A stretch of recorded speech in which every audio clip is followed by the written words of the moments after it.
ሰላም እንደምናላችሁልን ክብራን የታላቁ የማንቸስተር ዩናይትድ ደጋፊዎች ከባለፈው ሳምንት የብሬንትፎርድ ሽንፈት በኋላ ለመጀመሪያ ጊዜ ነው እንግዲህ የተገናኙ ነው። ባለፈውም እንዳልኩት ከሽንፈቶች በኋላ ፕሮግራም ለመስራት በጣም አስቸጋሪ ነው። ለመስራት ደክሞን አይደለም ወይንም ተሰላችተን አይደለም። አንድም ሁልጊዜ እንዳነሳው የማዳመጥ ፍላጎት በአድማጮች መንገድ ብዙ ስለሌለ ነው። ሁለተኛም ደግሞ የምናነሳቸው ሀሳቦች ተመሳሳይ ሆኑና መሰልቸት እንዳይፈጥሩ ጥፍት ብለን መጣን። ግን አሁን ብዙ ርዕሰ ጉዳዮች እየተነሱ ነው የሚገኙት። በተለይ ደግሞ በዚህ ገጽ ውስጥ ስለ ሩበን አሞሪም ስንብት ለመጀመሪያ ጊዜ ተሰማላችሁ ብዬ አስባለሁ። ስለ ስንብቱ ዜና ሳይሆን መሰናበት አለበት ወይም የለበት የሚለውትን በተለያዩ ገጾች በተለያዩ የውጭ ሚዲያዎች በሀገር ውስጥ ሚዲያዎችም ሰምታችሁ ሊሆን ይችላል። እኛ ከሩበን አሞሪም ጎን ለረጅም ጊዜ ቆይተናል። መቼም ሩበን አሞሪም እንደዚህ ፔጅ አዘጋጅ የሚወደው ያለ አይመስለኝም፣ ግን ለመጀመሪያ ጊዜ ይመስለኛል ስለሱ ስንብቶች ለመወያየት የፈቀድ ነው ማለት ነው። ይሄኛው የመጀመሪያ ቪዲዮ ይሆናል። ሩበን አሞሪም ከማንቸስተር ዩናይትድ ጋር መቆየት አለበት ሳክ ኦር ኪፕ የሚል በትልቁ በቀይና አረንጓዴ ጽፈን የመጣ ነው። ለዛ ይመስለኛል። ሲስተሙ ነው ወይስ ደግሞ ሲስተም የሚባል ነገር አለ ወይ? ስለ ፎርሜሽን እና ሲስተም ያለውን ልዩነትም ለማስረዳችሁ ሞክራለሁ። ፎርሜሽን እና ሲስተም ያለውን በጣም የውጭ ሚዲያዎችም ትልልቅ የምትሏቸው ሲስተም ሲሉ ይሰማሉ፣ ግን አሰልጣኞች ይህን ቃል አይወዱትም። ደግሞም ልክ ናቸው። ፎርሜሽን እና ሲስተም ምንድን ነው ልዩነቱ?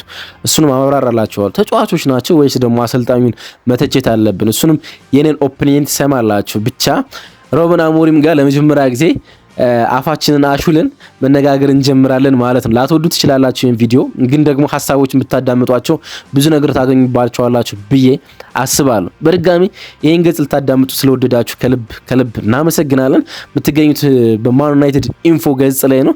ሰብስክራይብ አድርጋችሁ አድምጡን። ሀሳቦቻችሁን ደግሞ የኮሜንት መስጫው ባር ላይ አስፍሩልና እንወያይባቸው። ማንቸስተር ዩናይትድ እየተመለከታችሁ የሚገኙ አሰልጣኞችንም ስም እናነሳለን። ጥቂት ኢንሳይቶችንም ስለ አሰልጣኞቹ ለመስጠት እንሞክራለን። በድጋሚ ተመልሻለሁ። ያዳመጣችሁ ስለሆነ ከልብ አመሰግናለሁ። ማን ዩናይትድ ኢንፎ ላይ የምትገኙት ሰብስክራይብ አድርጋችሁ ላይክ አድርጋችሁ አድምጡን። ከመሸጋገሪያ ሙዚቃ በኋላ ሩበን አሞሪም ኪፕ ኦር ሴል ፎርሜሽን ኦር ሲስተም እንመለከታለን።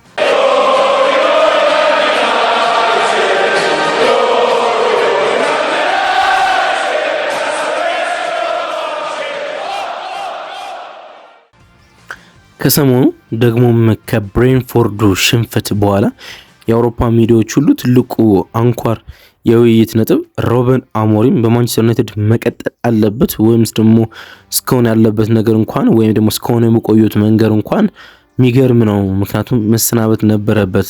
ዘ ነምበርስ ዶንት ላይ ይላል ማርክ ኦገን የሚባል አንድ የስፔን ጋዜጠኛ ማለት ነው። ቁጥሮች እኮ አይዋሹም ብሎ ቁጥሮችን ለመከራከሪያነት ወይም ደግሞ ለመወያየትነት ያቀርባል። ሩበን አሞሪም እንዴት እስካሁን በዚህ ቤት ውስጥ ቆየ የሚሉትን ማለት ነው።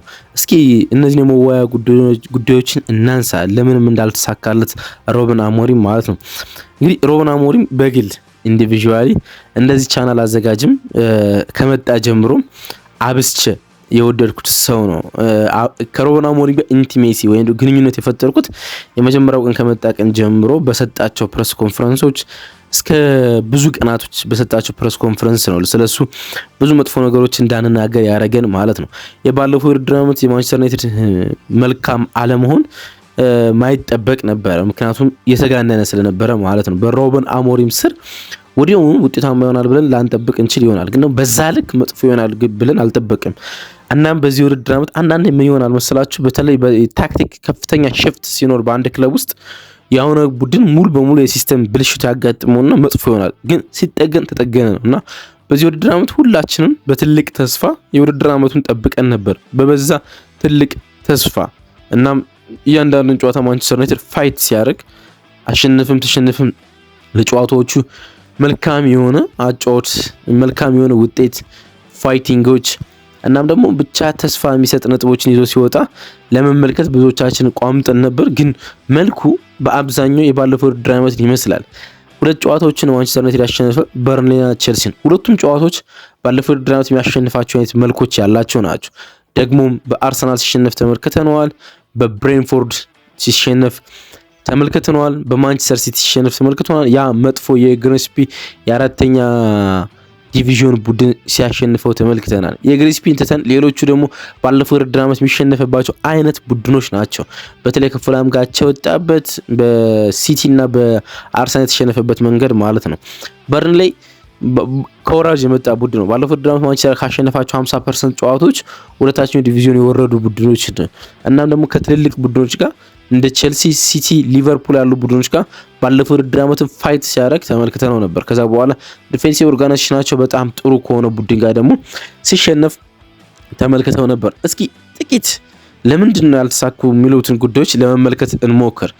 እንግዲህ እነዚህን ሀሳቦች 5 ሀሳቦችን ለማንሳት እሞክራለሁ ከአሰልጣኙም ከተጫዋቾችም እያንዳንዱ ነገር ውስጥ ማለት ነው። እንግዲህ በጣም ብዙዎቹ የማንቸስተር ዩናይትድ ተጫዋቾች ሜንታሊ ልክ እንዳልሆነ ሲያወሩ ሰማለሁ፣ ወይም ደግሞ በተለያዩ ሶሻል ሚዲያዎች ስለውይ ሲያቀርቧቸው እሞክራለሁ። ግን በተለያዩ አሰልጣኞች ስር በዴቪድ ሞይስም ሆነ በሉዊስ ቫን ጋልም ሆነ በጆዜ ሞሪኖ፣ በኦሌ ጉናር ሶልሻየር፣ በኤሪክ ቴን ሃግም ስር ይሁን 50% እና ከዛ በላይ የሆኑ ቡድኖችን በአሰልጣኞች ምክንያት ሲቀየር ተመልክተናል። እና ውጤት እምቢ ሲል አሰልጣኞችን ብንወዳቸውም ከአሰልጣኞች ጋር ጥሩ ግንኙነት ቢኖረንም ውጤት እምቢ ሲል ተጫዋቾች ናቸው እንጂ አሰልጣኙ ማለት የተለመደ ነገር ነው። ልክ የሚሆንበት ጉዳይ አለ። ግን ደግሞ አንዳንዶች አዲስ ናቸው። ለምሳሌ የሩበን አሞሪም ቡድን በጣም አዲስ ነው። ዩሮ ዲሊት 1 ዓመት ነው ከቡድኑ ጋር የቆዩት። አዲስ ተጫዋቾች ናቸው። በኤሪክ ቴን ሃግም፣ ናስር ማዝራዊ ወይም የፊት መስመሮች ሶስቱም የሱ ግዢዎች፣ ማኑኤል ኡጋርቴ ከማንቸስተር ዩናይትድ ባህል ጋር የቆዩ ወይም ደግሞ በብዙ ተጫዋች በሚተቹበት መንገድ የሚተቹ አይነት ተጫዋቾች ሊሆኑ ይገባል ብዬ አላስብም። ኦልሞስት አዲስ ናቸው። በዚህ ክለብ ውስጥ የቆዩት ለ1 ዓመታት ብቻ ነው እና ኦልሞስት አዲስ ቡድን ነው ይሄ ቡድን። በኤሪክ ቴን ሃግ ውስጥ 200 ምናምን ሚሊዮን የወጣበት፣ በሩበን አሞሪም ውስጥ ደግሞ በሁለት የዝውውር መስኮቶች 200 ሚሊዮን ፓውንድ የወጣበት ስብስብ ነው። ደግሞም ደካማ ስብስብ አይደለም ለኔ። ለምሳሌ ጥቂቶችን ለማንሳት እንወድ። ሌኒ ይሮ ሪያል ማድሪድ ሊያስፈርመው የሚፈልገው አይነት ተጫዋች ነው። አውቃለሁ ማንቸስተር ዩናይትድ የሆኑ ቦታዎች ላይ በጣም ደካማ እንደሆነ፣ ግብ ጠባቂ፣ የአማካይ ስፍራውስ የዴብዝ ችግር እንዳለበት ተጫዋቾችን ሲያስፈርም አንዳንድ ቦታዎች ላይ ዝም ተብሎ እንደታለፈ አውቃለሁ። ግን ሉክ ሌኒ ይሮ ሪያል ማድሪድ ለአመታት ሲፈልጉ የነበረ ተጫዋች ነው። ወደ ማንቸስተር ዩናይትድ ሲመጣ ተመልክተናል። ብራያን ምቤሞ በጣም ትልቅ ተጫዋች ነው። ማንቸስተር ዩናይትድ እንኳን ባይገባ በዚህ ውድድር ዓመት ወደ አንድ ትልቅ ግዙፍ የአውሮፓ ቡድን የመግባቱ ጉዳይ እርግጥ ነው። ማቲያስ ኩኛ አርሰናል ከአንድ የዝውውር መስኮት ውስጥ ካላስፈረምኩት ብሎ ሲፈልጉ የነበረ ተጫዋች ነው። ቤንጃሚን ሼስኮ የሚካኤል አርቴታ የረጅም ጊዜ እቅድ ነበረ። ሚካኤል አርቴታ ብቻ ሳይሆን ቼልሲ ሊያስፈርሙ ሲፈልጉ የነበረ ተጫዋች ነው። አንዳንድ ተጫዋቾች፣ አንዳንድ ፕሮፋይሎች ትልልቅ ናቸው። በጣም የተመታ ስኳድ አይደለም የማንቸስተር ዩናይትድ። በአንዳንድ ጨዋታ በብሬንፎርድ ወይም በሌላ ለመሸነፍ ወይም ደግሞ መጥፎ ፐርፎርማንስ ለማድረግ የሚያስችል የተጫዋች ስብስብ አይደለም። ያን ያህል ደካማ ስብስብ አይደለም በፍጹም ማለት ነው። ብሩኖ ፈርናንዴስ ከፕሪሚየር ሊጉ በጣም ጥሩ አማካኞች እንዳንዱ የሲስተም የባህሪ አንዳንድ ጉዳዮች ልናነሳ እንችል ይሆናል። ግን ደግሞ በጣም ጥሩ ተጫዋች ነው። አንድ ወዳጅ ያለኝ ስለ ብሩኖ ፈርናንዴዝ እና ስለ ማርቲን ኦዲጋርድ ስንወያይ ቁጥሮችን እያነሳን ሁለቱ ተጫዋቾች በሁለቱ ክለብ ውስጥ ቢቀያየሩ ሊሰጡት የሚችለው ሚና በተለይ ደግሞ ባለፉት ቅርብ ዓመታት አርሰናል ለዋንጫ ሲፎካከር እንደ ብሩኖ ፈርናንዴዝ ያለ ሪስክ ፓሰር ቢኖረው ኑሮ ምን ያህል ሊደርስ እንደሚችል ዝም ብለን እናነሳለን እና ብሩኖ ፈርናንዴዝ በጣም ጥሩ ተጫዋች ነው እና የማንቸስተር ስኳድ ያን ያህል መጥፎ ስኳድ አይመስለኝም። ያን ያህል ማለት ነው። ግን እስኪ ለምንድን ነው ሩበን አሞሪም እምቢ ያለ? ይሄ የኔ እይታ ነው፣ ወይም ደግሞ እንደ ማን ዩናይትድ ኢንፎ አዘጋጅ የተመለከትኩት ነው። አንደኛ የአሰልጣኙ አዳፕቴሽን ነው። ስለ ፎርሜሽን የመጀመሪያ አቋቋም ሲስተም እና ብዙዎች 3-4-3ን ሲስተም ብለው ይጠሩታል። ኢዝ ኖት ኤ ሲስተም። እንደ ታክቲክ ኦብሰስድ እንደሚሆን አንድ የእግር ኳስ ባለሙያ 3-4-3 ሲስተም አይደለም፣ ወይም ደግሞ የተጫዋቾች የመጀመሪያ አቋቋም ይባላል ፎርሜሽን የምንለው ማለት ነው እንጂ በእግር ኳስ ውስጥ በጣም የተለያዩ ነገሮች አሉ። እሱን ወደ ኋላ አነሳዋል። አዳፕቴሽን ማለት ግን ተጫዋቾች ያላቸውን ባህሪ ተመልክተ በባህሪያቸው መንገድ ነገሮችን ለመልመድ መሞከር፣ የምትጫወትባቸውን ጌም ስትራቴጂዎችን ባሉ ተጫዋቾች መንገድ ለመቃኘት መሞከር፣ እሱ አዳፕቴሽን ይባላል። ሩበን አሞሪም አንድ ከሌለው ነገር መንገድ የራሱን የጌም ስትራቴጂ እንጂ ተጫዋቾች ባላቸው ክህሎት መንገድ ላይ ለመጫወት መሞከር አይታሰብም። እንደሱም ሲያደርግ ደጋግመን አልተመለከትነውም። ሞመንተም መፍጠር መክበር ማለት ነው። አንዳንድ ቡድን በጣም መጥፎ ሊሆን ይችላል፣ ግን እንደምንም ሞመንተም ይፈጥራል። በጣም መጥፎ በሆነባቸው ጌሞች ውስጥ ሞመንተም ይፈጥራል እና ሞመንተም ማለት 2 ጌም ምናምን ለማሸነፍ 3 ጌም ለማሸነፍ መሞከር ማለት ነው። በጣም እንደምንም ብሎ አንድ ቡድን እንደዚህ አይነት ጌሞችን ማሸነፍ የሚችል ከሆነ ከዛ በኋላ በራሱ መንገድ እየተጫወተ ሜንታሊ ቡድኑን እያስተካከለ መምጣት ይችላል ማለት መጥፎ የሆነም 2-3 ጌሞች የሚያሸንፍ ከሆነ በተከታታይ ከዛ በኋላ ሞመንተም ይፈጥራል። በራሱ መንገድ ጥሩ ተጫውቶ ጌሞችን ማሸነፍ ይችላል ማለት ነው። ሞመንተም መፍጠር በጣም አስፈላጊ እንደሆነ ሁለት በጣም ግሩም ምሳሌዎችን ላንሳላችሁ። 2021 ካልተሳሳትኩ 2021-22 የሚካኤል አርቴታ አርሰናል የመጀመሪያ የመክፈቻ የፕሪሚየር ሊግ 3 ጨዋታዎችን ሽንፈት አጋጥሞት ነበረ። በቼልሲ፣ በማንቸስተር ሲቲ፣ በኖርዊች እና ሚካኤል አርቴታ ወጥቶ ሞመንተም አንድ እንፍጠር እንጂ ከዛ በኋላ እንመለሳለን ሲል ማለት ነው። ከዛ በኋላ 2 ጨዋታዎችን አሸነፈ። ተከታታይ 20 ጨዋታዎችን ሲያሸንፍ ተመልክተናል። በተመሳሳይ መንገድ የፔፕ ጋርዲዮላ ማንቸስተር ሲቲ ስለ ሞመንተም በአንድ ወቅት በጣም አብዝቶ ሲናገር ሰማ ነበረ። እንመለሳለን ሞመንተማችን እናገኝ እስኪ ሲል ማለት ነው። እና አንድ ቡድን በራሱ መንገድም ባይሆን ጨዋታዎችን ለማሸነፍ በሚረዳ መንገድ ጨዋታዎችን ያሸንፍና ከዛ በኋላ ሞመንተም ከፈጠረ በኋላ ወደ ራሱ የመጫወቻ መንገድ ይመጣል። እና ሩበን አሞሪም ሞመንተም ለመፍጠር መሞከር አለመቻል ባለፉት 1 ዓመት ከምናምን ወራት ውስጥ ባክ ቱ ባክ ጨዋታዎችን አለማሸነፍ፣ ተከታታይ 2 ጨዋታዎችን አለማሸነፍ በብዙ እንደጎደው ይነገራል። ይሄኛው ቤዚክ ሚስቴክስ ሶስተኛው ማነሰው ጉዳይ እሱ ነው። በጣም አማተር የሆኑ ስህተቶችን ተጫዋቾች መሳሳት ማለት ነው። አንዳንድ ጨዋታዎችን ቡድኑ እንደ ቡድን እንዲሸነፍ የሚያደርጉት 11 ተጫዋቾች እና አሰልጣኙ የመጫወቻ መንገድ ሲሆን ኢንዲቪጁዋል ስህተቶች ናቸው።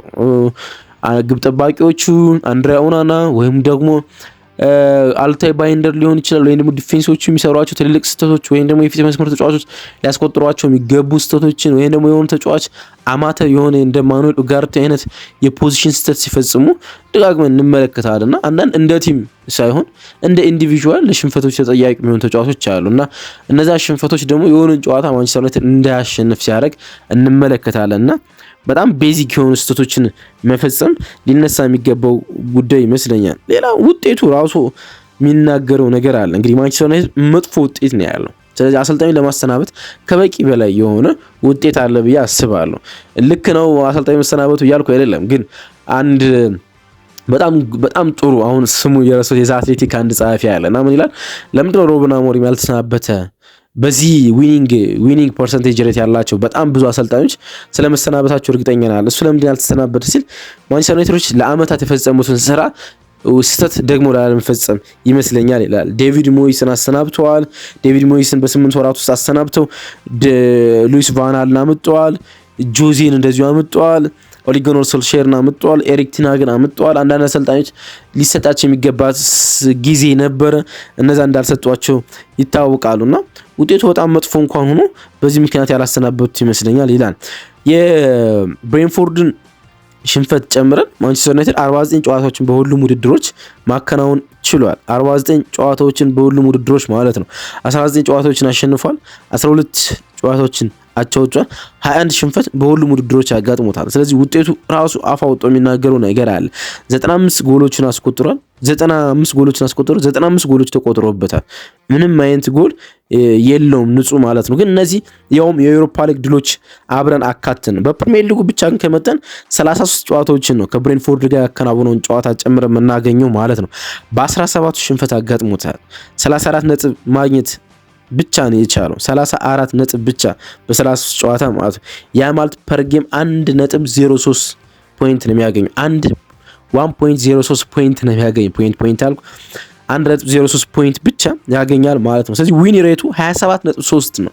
አንድን ጨዋታ የማሸነፍ አቅሙ ሩበን አሞሪም በፕሪሚየር ሊጉ 27.3 ብቻ ነው ማለት ነው። ጋር ለምሳሌ ከሰሞኑ የተሰባረረ አሰልጣኝ ያለ አይደለ? የዌስት ሃሙ ጋሪዝ ፖተር ማለት ግራም ፖተር ይቅርታ አድማጮች፣ ግራም ፖተር ተሰናብቷል። የዊኒ ሬቱ 26% ነው። በአንድ ነው ዝቅ የሚለው። እሱን እንዴት አይነት በፍጥነት እንዳስተናብቱት ተመልክተናል።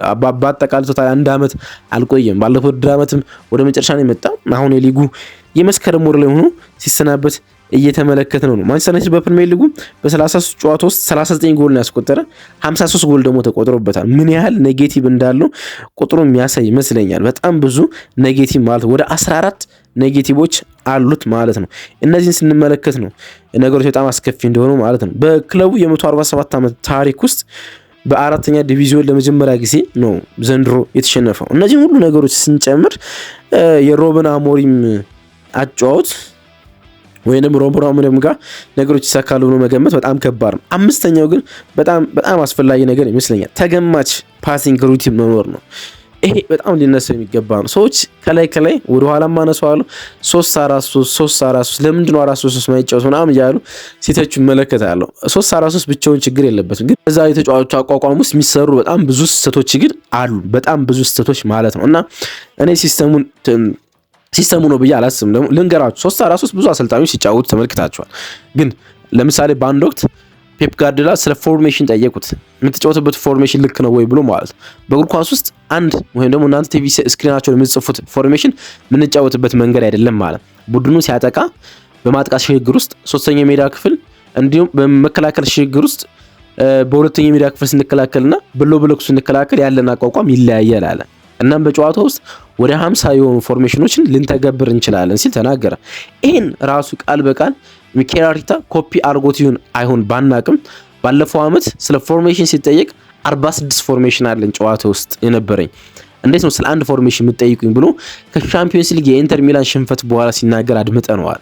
ፎርሜሽን የሚባል በእግር ኳስ ውስጥ የለም። እናንተ ቲቪ ስክሪናችሁ ጋር እንዲመቻችሁ ነው የምንሰጣችሁ። ግን በማጥቃት በመከላከል ተጫዋቾች የሚቆሙባቸው ቦታዎች ኳሱ ባለበት መንገድ ውስጥ ወይም ኳሱ ባለበት የሜዳ ክፍል ውስጥ ይለያያል ሲል ሲናገር አድምጠነዋል። የሮበን አሞሪም እንደዛ ነው። ሰዎች 3-4-3 ይበሉ፣ ግን እኔ የምተቻቸው ብዙ ነገሮች አሉ። ግን ልንገራችሁ ቅርጹን ማለት ነው። ሮበን አሞሪም ወደ መጀመሪያ የማጥቃት ፌስ ሲቆም መጀመሪያ የምንመለከት 3-4-3 ነው። ግን ከዛ በኋላ ወደ ኳሱን ዲፌንሶች ይዞት ወደ ሁለተኛ ማጥቃት ሊሸጋገር ሲል 3-4-2-1 ይሆናሉ። አጥቂውን ብቻውን የተውትና 2-10 ቁጥሮች ወደ ኋላ ይመጣሉ። ከዛ በኋላ ኳሱን ሲያጠው ማንቸስተር ዩናይትድ ኳሱን ሲያጠው በመጀመሪያው ፌዝ ውስጥ 5-2-3 ይሆናሉ። ሁለቱ ፉልባኮች ወደ ሴንትራሎች ይመጡና ወደ መሀል ተከላካዮች ይመጣና 5 ይሆናሉ። ሁለቱ አማካዮች ብቻቸውን አጥቂዎች ጥቂት ይተዋቸዋል ማለት ነው። የመጨረሻው ዲፌንሲቭ ላይን ሲሆን ወይም ደግሞ መጨረሻ ላይ ሲከላከል የሚይዘው ቅርጽ ዲፌንሲቭ ሼፕ የሚባለው ማለት ነው 5-4-1 ይሆናል ማለት ነው። 5-4-1 ይሆናል ማለት ነው። እና በጣም ብዙዎቹ የሚተነትኑት አንድ ጉዳይ አለ። በደንብ ያብራራው ደግሞ ማርኮ ሲልቫ ነው። የፉላሙ ጨዋታ ለምን ማንቸስተር ዩናይትድን በቀላሉ እንደገጠመ ማሸነፍ ባይችልም እንዴት ማንቸስተር ዩናይትድ እንደሚጫወት የተነተነበት መንገድ አለ አይደል? እሱ በደንብ የሚያብራራው ይመስለኛል። አሰልጣኙ መደንገጥ አለበት ያ ማብራሪያ ሲሰማ ማለት ነው። ዲፕ ታክቲካዊ ትንታኔ አይደለም፣ ግን እንደ ቀላል ነገር አሰልጣኙ ማርኮ ሲልቫ የጠቀሰው ነገር በጣም ወሳኝ ነው። ማንቸስተር ዩናይትድ ሲከላከል በመጀመሪያው ፌዝ 5-2-3 ነው ቅርጽ የሚይዝ አልኳችሁ። ስለዚህ መሀል ላይ ስንት ተጫዋቾች ነው የሚሮጡት? ሁለት። በአንድ እግር ኳስ ክለብ ውስጥ በተለይ ደግሞ እንደ ፕሪሚየር ሊግ ያለ ቡድን ውስጥ በሁለት አማካኝ በየትኛውም ጊዜ አይቆምም። በየትኛውም ጊዜ በሁለት አማካኝ አይቆምም። ለምሳሌ ሊቨርፑልን ልንገራችሁ። ሊቨርፑል ሁለት አማካኞች አሉት። እንደ ማንቸስተር ዩናይትድ ሁለት አማካኝ ነው፣ ግራቨንበርክ እና ማካለስተር ነው። በመጀመሪያው የቢልድ አፕ ፌዝ ውስጥ አንዱን ፉልባክ ሶስተኛ አድርገው ያቆሙታል። በመጀመሪያው የመከላከል ፌዝ ውስጥ የማጥቃት ፌዝ ውስጥ ማለት ነው። እንደገና ሙሉ በሙሉ ሲያጠቁ አንዱን አማካኝ ወደ 10 ቁጥር ይጨምሩትና አንዱን ብቻውን ይተውታል። ግራቨንበርክ ብቻውን ይቆይና ማካለስተር ከአጥቂዎች ጋር ይደረባል። የ10 ቁጥሮችን ሁለት ያደርጓቸዋል ማለት ነው። ሲከላከሉስ በመጀመሪያው ፌዝ ሲከላከሉ አንዱ 10 ቁጥር ተጫዋች አሁን ፍሎሪያን ቨርዝ ይሁን ወይም ደግሞ ዶሚኒክ ሶቦዝላይ ይሁን ወደ አማካኞች ጨምረን ሶስተኛ አማካይ ያደርጋቸዋል ማለት ነው። ምክንያቱም አማካይ የቁጥር ብልጫ እንዳይወሰድብህ በእንቅስቃሴ ውስጥ አንዱን ተጫዋች እንደ ሶስተኛ አማካኝ ትጠቀምበታለህ ማለት ነው። ተመለከታችሁ? በየትኛውም አጋጣሚ ሁለት ነው አማካኞች ብቻቸውን አይተዋቸውም፣ ሶስት ይሆናሉ ማለት ነው። አርሰናል እንደዛ ነው፣ ማንቸስተር ሲቲም እንደዛ ነው። ለምሳሌ አርሰናል ዘንድሮ ሁለት አማካኞች አሉት አይደለ? ዲክላን ራይስ እና ዙቢሜንዲ የሚባሉ ማለት ነው። በመጀመሪያ ቢልድ አፕ ፌዝ ውስጥ ካላፊዮሪም ይሁን ሉዊስ ስኬሊ እንደ ሶስተኛ አማካኝ ሆነው ይጨምራሉ። በመከላከል ውስጥ ደግሞ የዲፌንሲቭ ስትራክቸራቸውን ሲይዙ ደግሞ 10 ቁጥር ኦዲጋርድ ወደ ኋላ ይመለሳል። ሁለቱ በአርሰናል በ4-4-2 ነው የሚከላከለው። ሁለቱ ዊንጎች ወይም ደግሞ የመስመር ተጫዋቾች እንደ አማካኝ ሆነው ይከላከላሉ። የአማካኝ ቁጥሮች ወደ 4 ሰፋ ያደርጓቸዋል። ሚኬል አርቴታ ለአማካኝ ኦብሰስ ስለሆነ ማለት ነው። ሁለት አማካኞች ብቻውን ሁልጊዜም በመከላከል ሽግግር ውስጥም በማጥቃት ሽግግር ውስጥም መተው ምን ሆነ? የፓሲንግ ሩቱኑ በጣም ተገማች እንዲሆን አደረገው ማለት ነው። በጣም ተገማች እንዲሆን አደረገው ማለት ነው። የትኛው ተጫዋች ኳሱን እንደሚቀበል በየትኛው የሜዳ ክፍል ውስጥ ኳሱን ሊሰጥ እንደሚችል ተገማች ነው። ለምሳሌ ማለት በቢልድ አፕ ሲጫወት በፍጹም ማኑኤል ጋርቶ የመጀመሪያው ኳስ አይቀበልም። ሁሌም የመጀመሪያው ኳስ የሚቀበለው ብሩኖ ፈርናንዴዝ ነው። ብሩኖ ፈርናንዴዝም ኳሱን ወደ የትኛው አንግል ስዊች ሊያደርጉ እንደሚችል ይገምታል። ፉልባኮቹ ኳሱን ሲይዙት እንዴት ሊጫወቱ እንደሚችል ይገምታል። ሁለቱ 10 ቁጥሮች ኩኛም ይሁን ማቲያስ ኩኛም ይሁን ብራያም ምቤሞ ድሮፕ አድርገው ሲመጡ ኳሱን ወደ የትኛው አንግል ሊቀበሉት እንደሚችሉ በጣም ተገማች ሩቲን አለ። ደግሞ ሁለቱም ማቲያስ ኩኛና ብራያም ምቤሞ ሲጠቀም ሁለቱም የፕሌይ ሜከር ባህሪ ያላቸው 10 ቁጥሮች ስለሆኑ የአማካኝ ቁጥር አያበዙም። ለምሳሌ አንዳንድ ጨዋታ ላይ በጣም ማንቸስተር ዩናይትድ ጥሩ የሚጫወተው ሜሰን ማውንት ሲይዝ ሜሰን ማውንት የአማካኝ ባህሪ ስላለው ከ10 ቁጥር ወደ አማካኝ መጥቶ ያን ማንቸስተር ዩናይትድ የሚፈልገውን የአማካኝ ቨርሳቲሊቲ ስለሚሰጥም ጭምር ነው ያን ነገር ያደርጋል ማለት ነው። ግን 3-4-3 የሚጠቀሙ ክለቦች በጣም ብዙ ናቸው። ልክ እንደ ማንቸስተር ዩናይትድ 3-4-3 የሚጫወተውን 2-10 ቁጥር የሚጠቀመውን አንድ አሰልጣኝ ልጋብዛቸው። ኦሊቨር ግላስነር አንድ 10 ቁጥር ሁለት 10 ቁጥርና አንድ አጥቂ ነው የሚጠቀሙ። የቶማስ ፍራንክ የቶተንሃም አሰልጣኝ በብሬንትፎርድ አንድ 10 ቁጥርና ሁለት አጥቂ ይጠቀም ነበር። እሱን እንተው ከማንቸስተር ዩናይትድ ጋር ብዙ ስለሚለይ 3 ሴንተር ባክም ቢሆን ማለት ነው። ለአመታት ሲሞኔ ኢንዛጊ 3-5-2ን ተጠቅሟል። 3 አማካኝ ማለት ነው። የአማካኝን ፋይዳ በጣም የተረዳ ሁለት አጥቂ የሚጠቀም ነው። 10 ቁጥር አይጠቀምም እሱ ማለት ማንቸስተር ዩናይትድ ሁለት 10 ቁጥር ይጠቀማል። ግን ኦሊቨር ግላስነር እንደዚህ ይጫወታል። የክሪስታል ፓላስ አሰልጣኝ ማለት ነው። እናም ሲከላከልም ሲያጠቃም ግን መልኮቹ በጣም የተለያዩ ናቸው ከማንቸስተር ዩናይትድ ጋር ማለት ነው። ቅርስ አድማጮች ከማላቆርጡት ስለ ኦሊቨር ግላስነር እያነሳን አይደለም። ኦሊቨር ግላስነር ሁለት 10 ቁጥሮችን ይጠቀማል ልክ እንደ ማንቸስተር ዩናይትድ ማለት ነው። ለምሳሌ ኢዜ እና ኦሊሴ ነበሩ ወይ ደግሞ ኢዜ እና ሳርን ይጠቀማል ማለት ነው። ግን የአማካይ ብልጫ እንደፈለገ የምትወስዱበት አይነት ቡድን አይደለም። አንደኛ ሁለቱ 6 ቁጥሮች ሁለቱ 6 ቁጥሮች ቦታ ስዊች በደንብ ያደርጋሉ። በጣም ቦታ ስዊች ያደርጋሉ። ከሶስቱ ሴንተር ባኮች አንዱ ማርክ ጉዬ በጣም ወደፊት ይመጣል። በጣም ወደፊት መጡ አማካኞች ብዙ ያረጋቸዋል። ኳሱን በቢልድ አፕ ጊዜ አማካኞች ሲቸገሩ ኦልሞስት እንደ አማካኝ ነው ኳሱን ያስጀምራል። ሙኒዝ የሚባለው የመስመር ፉልባካቸው ልክ የሚያጠቃበት መንገድ 3-4-3 ነው ብንልም ግን በብዙ አጋጣሚዎች ውስጥ የክሪስታል ፓላስን የአማካኝ ቁጥር የፊት መስመር ቁጥር ሲጨምር እንመለከተዋለን ማለት ነው። እና የተለያዩ ቨርሳቲሊቲዎች መጨመር አለ። ጌም ስትራቴጂ ይባላል። ፎርሜሽን እንዳልኳቸው አቋቋም ነው። የተጫዋቹ የመጀመሪያ አቋቋም ነው። ጨዋታው እንዲያሸንፍ የሚያደርገው ጌም ስትራቴጂ ነው። ጌም ስትራቴጂ ደግሞ አሁን እንዳልኩት በየትኛው ሰዓት የትኛው ተጫዋች የሜዳ ክፍል ውስጥ ይገኛል የሚለው ነው። በየትኛው ሰዓት የትኛው የሜዳ ክፍል ውስጥ እንብዛ፣ በየትኛው ሰዓት ኳሱን ስንቀበል የኳሱን የሚቀበል ኦፕሽናል ተጫዋች መቆም አለበት። እነዚህ ስትራቴጂዎች ናቸው ጌም የሚያሸንፉት እንጂ 3-4-3 መሆን ምንም ችግር የለውም። እና 3-4-3 አይደለም ተጫዋች ሰውየው እንዳያሸንፍ ያደረገው ማለት ነው። እና የማንቸስተር ዩናይትድ የቴክኒካል ሰዎች መጥተው 3-4-3ን ቀይር አይሉትም። የተለያዩ ሚዲያዎች የምንሰማቸው እነዚህ ውሸቶች ናቸው። ምክንያቱም ጌሞች በፎርሜሽኖች አይሸነፉም ወይም አትሸነፍም ማለት ነው። ጌሞች የምታሸንፈውና የምትሸነፈው በጌም ስትራቴጂ ነው። በምትጫወትባቸው ጌም ፕላኖች ነው የምታሸንፍም ማለት ነውና እንዳልኳችሁ ለምሳሌ 4 ፌዞች አሉ በጣም መሰረታዊ የሚባሉ 4 ፎርሜሽን የሚጠይቁ ማለት 4 የተለያዩ ፌዞች ስትከላከል፣ ስታጠቃ፣ በመከላከል ሽግግር ውስጥ፣ በማጥቃት ሽግግር ውስጥ የሚባሉ እነዚህ ብቻቸውን 4 የተለያዩ ፎርሜሽን ያስፈልጋቸዋል። 4-3-3 ተጫወትም፣ 4-2-3-1ም ተጫወት፣ 3-4-3ም ተጫወት፣ 3-5-2ም ተጫወት። ግን በእነዚህ 4 ፌዞች ውስጥ የተለያየ አቋቋም ሊኖር ግድ ይላል። በቃ ግድ ይላል። ስለዚህ ፎርሜሽን የሚባለው ነገር በእነዚህ 4ቱ መንገዶች ውስጥ ይቀያየራል ማለት ነው። ስለዚህ ፎርሜሽኑ አይደለም ችግሩ፣ ፎርሜሽኖቹ ውስጥ ያሉት የጌም ስትራቴጂዎች የምትጫወትባቸው መንገዶች ናቸው ትልቁን ስህተት የፈጸሙት ብዬ እንደኔ አስባለሁ ማለት ነው። እንግዲህ ከማንቸስተር ዩናይትድ ጋር የተለያዩ ስሞች እየተነሱ ይገኛሉ። የተለያዩ አሰልጣኞች ስሞች ማለት ነው።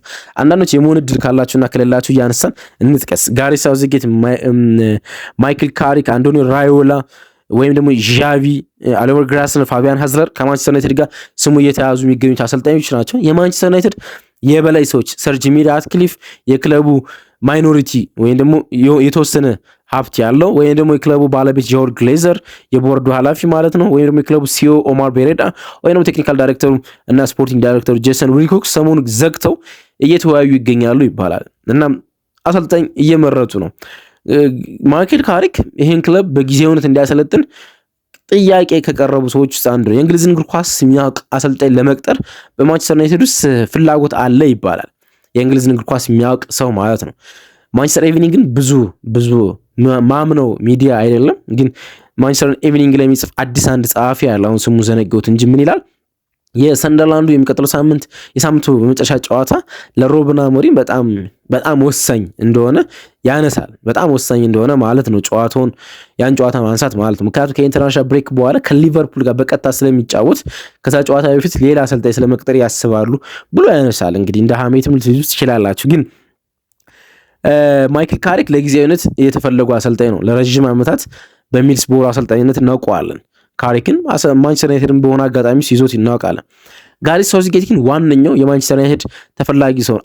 አንድ ምክንያት የሚቀርበው ዳና ሽዋርዝ የመሰናበቱ ምክንያት ስፖርቲንግ ዳይሬክተሩ ከኒውካስል ማንቸስተር ዩናይትድ ያስፈረሙ ስፖርቲንግ ዳይሬክተር የመሰናበቱ አንድ ምክንያት እና ጥብ የመፍጠሩ የሮበን አሞሪም እና የሮበን አሞሪም የጋሬት ሳውዝጌት ጉዳይ ነው። እሳቸው ዳና ሽዋርዝ እንግሊዛዊ ነውና እንግሊዛዊ ሰው ይፈልግ ነበር አሉ እና ቶማስ ፍራንክ እና ጋሬት ሳውዝጌትን ለመቅጠር ነው የፈለጉ የቀድሞ እንግሊዝ አሰልጣኝና የብሬንፎርድ ነው አሁን ደግሞ የቶተንሃም አሰልጣኝ ከሁለት አንዱን ማለት ነው። የክለቡ ሲኢኦ የሆኑት ኦማር ቤሬዳ ግን ሮበን አሞሪምን ከፖርቱጋል አመጡት። ያኔ ልክ ናቸው ብለን ነበር፣ እኔም ብዬ ነበር። ግን አሁን አይመስልም እና ጋሬት ሳውዝጌትን የመቀጠር ፍላጎት በማንቸስተር ዩናይትድ ውስጥ አለ። የእንግሊዝ ብሔራዊ ቡድንን ሸፕ አስይዟል ብሎ ያስባሉ። የእንግሊዝ ብሔራዊ ቡድን ዋንጫ ባይሰጥም ግን ደግሞ ለአመታት አይቶት በማያውቀው የፉክክር ደረጃ ውስጥ አድርሶታል ብለው እምነት አለ ይባላል። ሌላኛው አንድሬ ራዮላ ነው። በታክቲክ ውስጥ አሁን ገበያ ውስጥ ካሉት የትንንሽ ቡድኖች አሰልጣኞች እንደ አንዱ ነው። ማንቸስተር ዩናይትድ ቀጠረውም አልቀጠረውም ከሚቀጥሉት ዓመታት ጀምሮ በትልቅ ቡድን ውስጥ አንድሬ ራዮላ እንመለከተዋል። አንደኛ ከባስክ ነው የተፈጠረ አሰልጣኞች ሁሉ ከሚፈልቁበት ቦታ ማለት ነው። በጣም ብዙ አሰልጣኞች እና ኤምሬ ልትሉ ትችላላችሁ ወይም ደግሞ ሚኬል አርቴታ ልትሉ ትችላላችሁ ወይ ደግሞ ዣቪ ኦሎንሶ ልትሉ ትችላላችሁ። በጣም ብዙ አሰልጣኞች አሁን እየፈለቁ ያሉት ከባስክ ስር ነው፣ አንዳሉዥያ ከሚባል ግዛት ውስጥ ማለት ነው። እናም አንድሬ ራዮላም ከባስክ አንዳሉዥያ ግዛት ነው የተፈጠረ እና አሰልጣኞች ሁሉ ከሚወጡበት ቦታ ነው የተፈጠረ። ጥልቅ የታክቲክ አረዳድ ያለው አሰልጣኝ ነው። ቲም ለመገንባት የሚሆን አሰልጣኝ ነው። ምክንያቱም በዚህ ውድድር ዓመት ብቻ በቡድኑ ውስጥ በጣም ብዙ ተጫዋቾች ለቀውበታል። በጣም ብዙ ተጫዋቾች ማለት ዴን ሁሴን የመሃል ተከላካዩ ዛባሬኒ ወደ ፒኤስጂ ሄዷል። ዴን ሁሴን እንዳልኳችሁ ማድሪድ አቅንተዋል። ሚሎስ ኪርኬዝ ወደ ሊቨርፑል መጥቷል። ከዲፌንስ ሼፕ እንኳን 3 ተጫዋች አልቀዋል፣ ግን ወጥቷል። ግን ከፊት መስመርም ከአማካይም በጣም ብዙ ተጫዋቾች ነው ቦርንማውዝ በዚህ ውድድር ዓመት ያለቀ። በጣም ብዙ ተጫዋቾችን ወደ ገቢያው አመጣውና አስፈርመው እንደገና ቡድኑን ጠንካራ ሲያደርገው ተመልክታ የሱ ስም ይነሳ።